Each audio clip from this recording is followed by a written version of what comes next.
प्रिय विद्यार्थियों, आज हम बीए पार्ट थर्ड ईयर का सेकंड पेपर उप समाज शास्त्रों का परिचय के अंतर्गत अध्ययन करेंगे। विकास के समाज शास्त्र को आमंत्रण, प्रकृति, विषय सामग्री, संबद्धता। आज हम अध्ययन करेंगे सांस्कृतिक विलंबन एवं सामाजिक परिवर्तन। भौतिक संस्कृति में परिवर्तन तेजी से होता है और परिवर्तन की गति में अभौतिक संस्कृति पिछड़ जाती है। अभौतिक संस्कृति के परिवर्तन में धीमी गति या पिछड़ने को ही सांस्कृतिक विलंबन कहा जाता है। लैग का शाब्दिक अर्थ होता है कि कोई दो वस्तुओं के परिवर्तन की गति में एक वस्तु दूसरी वस्तु से पीछे रह जाती है या पिछड़ जाती है।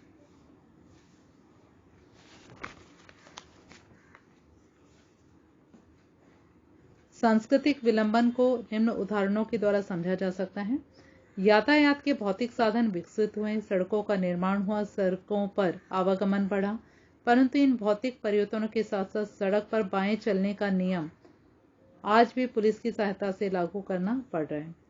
नंबर 2, दुपहिया वाहनों की संख्या बहुत बढ़ गई है, आए दिन दुर्घटनाएं होती हैं। सुरक्षा के लिए हेलमेट का आविष्कार भी हो गया, परंतु आज भी इस नियम की पालना बहुत कम हो पाती है। ऑगबर्न ने सांस्कृतिक विलंबन को समझाने के लिए अपनी पुस्तक में कई उदाहरण दिए हैं। नंबर 1 है, वर्तमान समय में वैज्ञानिक विकास एवं प्रगति के परिणाम स्वरूप औद्योगिकरण तथा मशीनीकरण में तीव्र वृद्धि हुई है। अनेक नवीन व्यवसाय विकसित हुए हैं। ये सब भौतिक परिवर्तन है, परंतु इनकी तुलना में अभौतिक संस्कृति में परिवर्तन बहुत धीमी गति से हो रहा है। जैसे श्रम कल्याण के नियमों में विकास धीमा रहा है। नंबर 2 है, विगत वर्षों में सड़क यातायात में वृद्धि हुई है, परंतु उसकी तुलना में सड़क यातायात संबंधी नियम बाद में बने हैं। ऑगबर्न के अनुसार सांस्कृतिक विलंबन के परिणाम स्वरूप समाज की भौतिक और अभौतिक संस्कृति में असंतुलन पैदा हो जाता है और समाज में व्यवस्था के लिए इनमें अनुकूलन करना आवश्यक होता है। नंबर 2 है, मॉल्थस का सिद्धांत। मॉल्थस ने सामाजिक परिवर्तन से संबंधित जनसंख्या प्रभावक सिद्धांत अपनी पुस्तक an essay on the principle of population 1798 में दिया है।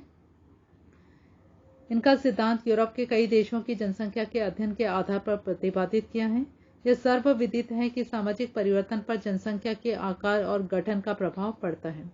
समाज के विभिन्न वर्गों में प्रजनन की भिन्न भिन्न दरों का प्रभाव समाज के अनेक क्षेत्रों पर पड़ा है। मॉल्थस के अनुसार जनसंख्यात्मक कारक समाज को प्रभावित एवं परिवर्तित करते हैं। उनके अनुसार जब किसी देश में अति जनसंख्या की स्थिति होती है और खाद्यान्न की पूर्ति बहुत कम होती है, तो समस्या का समाधान स्वयं प्रकृति ही करती है। इनके अनुसार सामाजिक परिवर्तन जनसंख्या की वृद्धि और कमी के परिणाम स्वरूप होते रहते हैं। जनसंख्या पर प्राकृतिक भयंकर बीमारियां जैसे हैजा, प्लेग, चेचक और दूसरे अवरोध जैसे अकाल, बाढ़, भुखमरी आदि का प्रभाव पड़ता है। मॉल्थस ने जनसंख्या की वृद्धि और कमी का सिद्धांत प्रतिपादित किया है, जो इस प्रकार से हैं। उन्होंने जनसंख्या के सिद्धांत से संबंधित 3 बातें बताई हैं। नंबर 1 है, जनसंख्या में रेखागणितीय वृद्धि। जब वृद्धि का क्रम 1, 2, 4, 8, 16, 32, 64 आदि के रूप में होता है तो उसे रेखागणितीय प्रगति कहते हैं। मॉल्थस की मान्यता है कि जनसंख्या की वृद्धि रेखागणितीय क्रम में होती है और इस प्रकार से किसी भी देश की जनसंख्या 25 वर्षों में दुगनी हो जाती है। खाद्य सामग्री में अंकगणितीय अनुपात में वृद्धि। जब वृद्धि का क्रम 1, 2, 3, 4, 5, 6 के क्रम में होता है तो उसे अंकगणितीय प्रगति कहते हैं। मॉल्थस की मान्यता है कि खाद्य सामग्री के उत्पादन में वृद्धि बहुत धीमी एवं अंकगणितीय अनुपात में होती है और जनसंख्या में वृद्धि खाद्य सामग्री की तुलना में तेजी से होती है। विकास के समाज शास्त्र का इतिहास। विकास के समाज शास्त्रीय अध्ययनों का प्रारंभ विश्व युद्ध के बाद हुआ। एलिजेंड्रो पॉर्ट्स ने अपने लेख में लिखा है कि विकास के समाज शास्त्र के क्षेत्र में 2 प्रमुख दृष्टिकोण हैं। नंबर 1 है, आधुनिकीकरण का विकास का सिद्धांत जो विकसित देशों पर अपना ध्यान केंद्रित करता है। नंबर 2 है, दूसरा विकास का सिद्धांत जो अपना ध्यान लैटिन अमेरिका, अफ्रीका एवं पूर्व एशिया पर केंद्रित करता है तथा उनके लिए विकास के तरीकों की खोज करके विकसित देशों के समान विकसित करना एवं असमानताओं को समाप्त करने का सुझाव देता है। विकास के समाज शास्त्र का समाज शास्त्र की एक शाखा के रूप में विकास विश्व युद्ध के बाद प्रारंभ हुआ। निम्न दृष्टिकोण के द्वारा विकास के समाजशास्त्र का महत्व बढ़ा। विकास समाजशास्त्र का प्रादुर्भाव उदय एवं विकास अर्थशास्त्र एवं समाज के पारंपरिक संबंधों के बोध के परिणाम स्वरूप हुआ है। विकास के समाजशास्त्र की परिभाषा एवं अर्थ। सरल एवं सामान्य बोलचाल की भाषा में विकास के समाजशास्त्र की वह शाखा है जो समाजों के विकास से संबंधित सभी पहलुओं का समाजशास्त्रीय परिप्रेक्ष्य से अध्ययन, मनन एवं व्याख्या करती है। विकास का समाजशास्त्र की एक शाखा है जो आर्थिक विकास का अध्ययन समाजशास्त्रीय दृष्टिकोण अर्थात सामाजिक विकास के दृष्टिकोण से करती है। विकास के समाजशास्त्र की विषय सामग्री। विकास के समाजशास्त्र की विषय सामग्री का वर्णन समाजशास्त्रियों और सामाजिक वैज्ञानिकों ने समय समय पर किया है। एलिजेंड्रो पॉर्ट्स के अनुसार विकास के समाजशास्त्र में दो परंपराओं का अध्ययन किया जाता है। नंबर एक परंपरा पश्चिमी विकसित देशों के आधुनिकीकरण पर अपना ध्यान केंद्रित करती है और दूसरी परंपरा विकास के सिद्धांतों का अध्ययन विकासशील देशों की विकास की प्रक्रिया पर ध्यान केंद्रित करके अध्ययन करती है। विकास का समाजशास्त्र विकसित देशों पर आधुनिकीकरण के सिद्धांतों के दृष्टिकोण से ध्यान केंद्रित करके अध्ययन करता है, तो दूसरी ओर लैटिन अमेरिका, अफ्रीका, पूर्व एशिया पर विकास के सिद्धांतों के दृष्टिकोण से अध्ययन करता है।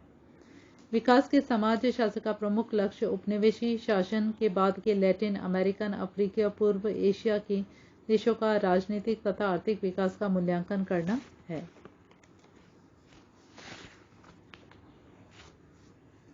विकास का समाजशास्त्र गत्यात्मक प्रक्रियाओं का अध्ययन करके यह ज्ञात करने का प्रयास करता है कि किस प्रकार से व्यक्ति, सामाजिक समूह, कृषक, कर्मचारी, साहसी, नौकरशाही, राजनेता तथा अन्य परस्पर अंतःक्रिया करते हैं और परिवर्तनशील परिस्थितियों में विकास की रणनीतियां या कूट योजनाएं तैयार करते हैं।